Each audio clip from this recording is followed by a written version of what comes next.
അസ്സലാമു അലൈക്കും വറഹ്മത്തുള്ളാഹി അൽഹംദുലില്ലാഹി വസ്സലാത്തു വസ്സലാമു അലാ റസൂലില്ലാഹി വഅലാ ആലിഹി വസ്ഹബിഹി അജ്മഈൻ. സോഷ്യൽ മീഡിയയിൽ ഒരു കോമഡി കണ്ട്. അത് എന്താണെന്നറിയോ? പിന്നെ ഒരാൾ പറയാണ്, ഞാനും എൻ്റെ ഭാര്യയും ഞങ്ങളുടെ കല്യാണം കഴിഞ്ഞിട്ട് കുറേ കാലമായി. പക്ഷേ ഇന്ന് വരെ ഞാനും എൻ്റെ ഭാര്യയും തമ്മിൽ ഒരു പ്രശ്നം ഉണ്ടായിട്ടില്ല. ഒരു പ്രശ്നം ഉണ്ടായിട്ടില്ല. ഞങ്ങൾ എന്തെങ്കിലും ചെറിയ പിണക്കമോ പ്രശ്നങ്ങളോ ഒന്നും ഉണ്ടായിട്ടില്ല. അപ്പോൾ അത് ഞങ്ങൾക്ക് എങ്ങനെ സാധിച്ചു എന്നുള്ളത് ഞാൻ നിങ്ങൾക്ക് പറഞ്ഞുതരാം. ഒരു സിംഗിൾ ട്രിക്ക് മതി. നിങ്ങൾക്കൊക്കെ എല്ലാവർക്കും നിങ്ങളുടെ ഭാര്യയുമായി ഒരു പ്രശ്നമില്ലാതെ മുന്നോട്ട് പോകാൻ പറ്റുന്നതാണ്. അപ്പോൾ നമ്മളൊക്കെ ഏഹ്, എത്ര പ്രതീക്ഷയോടായിരിക്കും അയാൾ പറയണത് കേൾക്കുക. എന്നാൽ അപ്പോൾ ഒരു പ്രശ്നമില്ലാതെ മുന്നോട്ട് പോകാൻ ഇത്രയും വലിയ ഒരു പിന്നെ ട്രിക്ക് എന്താണെന്നുള്ളത്. അത് പറഞ്ഞിട്ട് അയാൾ എന്ത് അറിയോ? അയാൾ പറഞ്ഞിട്ട് അയാൾ ഇങ്ങനെ മിണ്ടാതെ നിന്നു. അപ്പോൾ മിണ്ടാതെ കുറച്ച് ദീർഘസമയം നിന്നിട്ട് അയാൾ എന്ത് ചെയ്തു വെച്ചാൽ, എങ്കിലും ഓക്കെ ആയിരുന്നു, സംസാരം അവസാനിപ്പിച്ച് പോയി. അപ്പോൾ എന്താണ് മനസ്സിലായത്? അയാളും ഭാര്യയും തമ്മിൽ പ്രശ്നമില്ലാതിരിക്കാൻ കാരണം മിണ്ടാതിരുന്നു എന്നുള്ളതാണ്. അതൊരു വല്ലാത്ത സംഭവമാണത്, മിണ്ടാതിരിക്കുക എന്നുള്ളത്.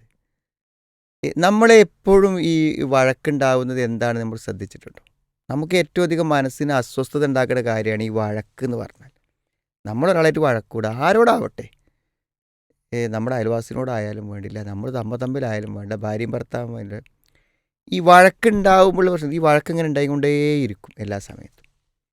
അപ്പോൾ എന്താണ് ഈ വഴക്കിൻ്റെ കാരണം എന്ന് വെച്ചാൽ, ഇപ്പോൾ നിങ്ങൾ എന്നോട് എന്തെങ്കിലും ഒന്ന് പറയുമ്പോൾ എനിക്കത് എന്നെ വിമർശിക്കുകയാണ്, കുറ്റപ്പെടുത്തുകയാണെന്ന് തോന്നിക്കഴിഞ്ഞാൽ ഞാൻ പ്രതികരിക്കും. ഞാനതിന് പ്രതികരിച്ചാൽ എന്ത് ചെയ്യും? ആ പ്രതികരണം അയാൾ പറഞ്ഞതിന് ഞാൻ പ്രതികരിച്ചതുകൊണ്ട് അതിന് അടുത്ത ആൾ പ്രതികരിക്കൽ മസ്റ്റാണ്. കാരണം അയാളെ സംബന്ധിച്ചിടത്തോളം ഇപ്പോൾ രണ്ട് പ്രശ്നമായി. എന്ത്? ഞാനാ പറഞ്ഞത് അംഗീകരിച്ചിട്ടില്ല എന്നുള്ളതും, മാത്രമല്ല ഞാനാ പറഞ്ഞത് തെറ്റാണെന്ന് ചൂണ്ടിക്കാണിച്ചു എന്നുള്ളതുമാണ് പ്രശ്നം. അപ്പോൾ അയാൾ സഹിച്ചു നിൽക്കുമോ? അയാൾ അതിനേക്കാളും ശക്തമായി പ്രതികരിക്കും. അപ്പം നമുക്ക് ആ പ്രതികരണത്തിൽ നമുക്ക് പ്രതികരിക്കാനോ, ഞാനത് ഉദ്ദേശിച്ചല്ല പറഞ്ഞതെന്നൊക്കെ പറയാനുണ്ടാവും.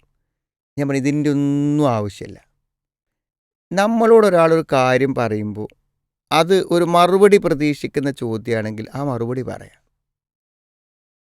മനസ്സിലായി, ഇന്ന സാധനം എവിടെയാണോ അതിന് നമുക്ക് മറുപടി പറയാമല്ലോ. അതിനൊരു കസ്റ്റഡി ഇവിടെ ഉണ്ടാകാൻ പോണില്ല.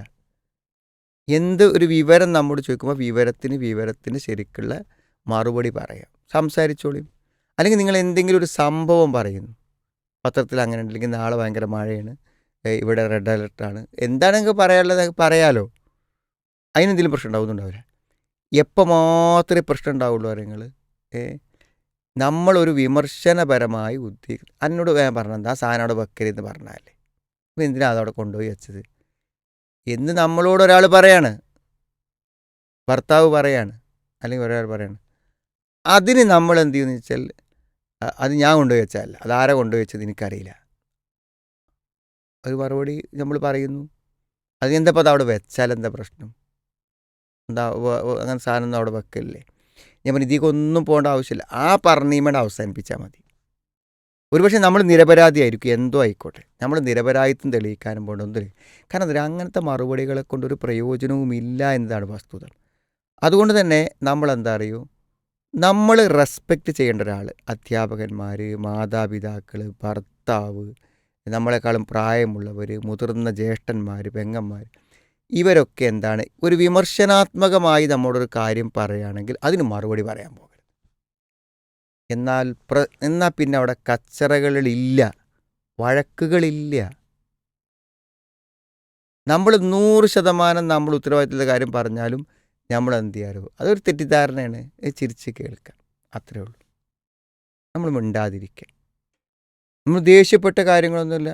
അവർ നമ്മളെ ചീത്ത പറയുന്നതിൽ ഒരു ആസ്വാദനം ഉണ്ടല്ലോ, നമ്മൾക്കൊരു പറയാൻ അധികാരം ഉണ്ടല്ലോ. മോനല്ലേ, മോളല്ലേ, ഭാര്യയല്ലേ, മക്കളല്ലേ, ആ അധികാരത്തിൽ ഒരു അവർക്ക് അത് കിട്ടിക്കോട്ടെ, അവർക്കൊരു സന്തോഷം കിട്ടിക്കോട്ടെ, നമ്മളൊന്ന് പറയുമ്പോൾ കിട്ടിക്കോട്ടെ സമയം. അതൊരിക്കലും നിങ്ങൾ തിരുത്താനോ എഡിറ്റ് ചെയ്യാനോ പോകരുത്.